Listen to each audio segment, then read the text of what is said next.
I don't freak out about getting older because it is way better than not getting older.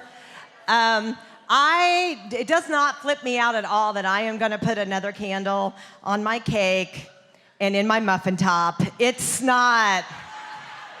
doesn't bother me at all. It doesn't. I feel really blessed to be getting another year older because, some of you know this, some of you don't. I'm a colon cancer survivor. Thank you. So now, at 49 years old and being a colon cancer survivor, I can tell you from firsthand experience that when somebody checks out my butt, it means something completely different.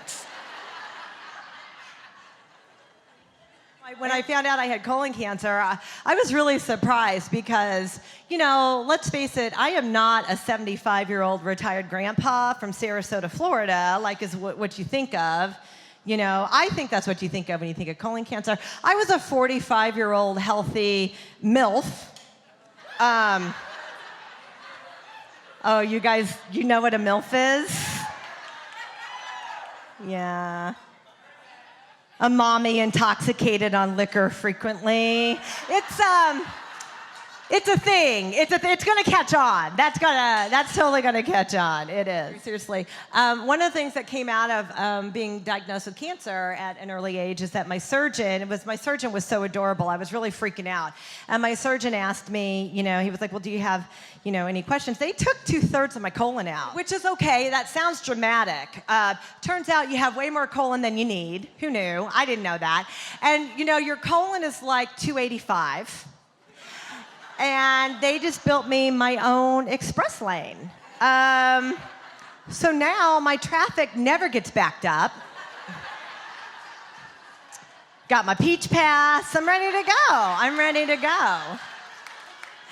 And my surgeon, he was like, he could tell I was freaked out. And he was like, well, do you have any questions? And I'm like, well, what's the good news? Like, what's the upside? And he was like, oh, well, you're going to lose 10 pounds.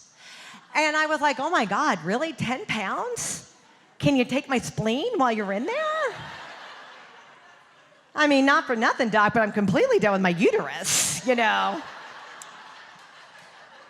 What is that, 25 pounds? I've been meaning to get in shape. But he gave me some good advice. I'd like to pass this on. So I don't know if y'all have a living will or not. I highly recommend it. He said, why don't you get a living will? And I'm like, hey, how about you just do your job and don't kill me? How about that? Can we just agree to disagree on that? And he said, no. A living will is it's a great way for you and your loved ones to have some peace of mind so that if the worst happens, your family knows, what your wishes are. And you'll feel better if you did it. And it sounded complicated to me, but I was like, okay. Listen, it's not as hard as it sounds. Here's what I did.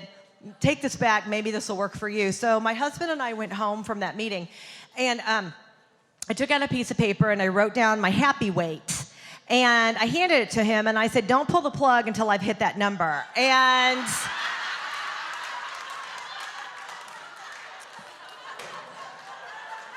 son of a gun, that doctor was right. I felt so much better. Slept like a baby that night. Slept like a baby. I did.